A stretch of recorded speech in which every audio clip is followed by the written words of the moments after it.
শুধুমাত্র আমাদের নবী মুহাম্মদ সাল্লাল্লাহু আলাইহি সাল্লাম ওয়া ইন্নাকা লাআলা খুলুকিন আযীম, যার চরিত্র মহান চরিত্রের অধিকারী। ওমা আরসালনাকা ইল্লা রাহমাতাল লিল আলামিন, ওমা আরসালনাকা ইল্লা রাহমাতাল লিল আলামিন।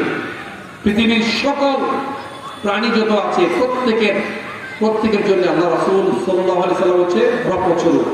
সেই নবী মুহাম্মদ সাল্লাল্লাহু আলাইহি সাল্লাম আপনাদেরকে সুপারিশ করার কথা না, কিন্তু তিনি আপনাদের বিরুদ্ধে মামলা দিতেন। আপনারা কি জানেন? আপনাদের মনোযোগ কি আছে? তিনি আপনাদের জন্য মামলা দিবেন।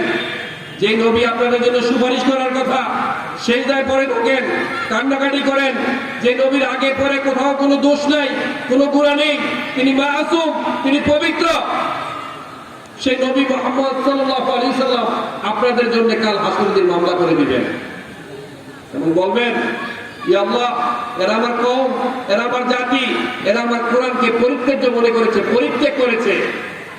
এবং কোরআনের ভাষাটা কি সেটাও কোরআনে এসেছে। ওয়াকালা রাসূল ইয়া রাব্বি ইন্না কওমি ইত্তাখাযু হাযাল কুরআনা মাহজুরা।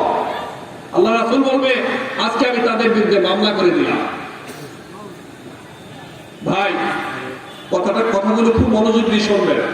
আপনি যদি কোরআনের সাথে সম্পর্ক স্থাপন না করেন, যদি কোরআনটা না পড়েন, কোরআনটা 6 মাস 7 মাস 10 মাস উপরে ঝুলিয়ে রাখার জন্য না, ধুলাবালি পরে একাকার হবে এটার জন্য না, মসজিদে কোরআনের পর কোরআন এসে স্তূপ হবে এটার জন্য না। কোরআনের শব্দের অর্থই হচ্ছে অধিক পঠিতব্য দৈনিক যে কিতাব, এটা নাম হচ্ছে কোরআন। ঠিক কিনা?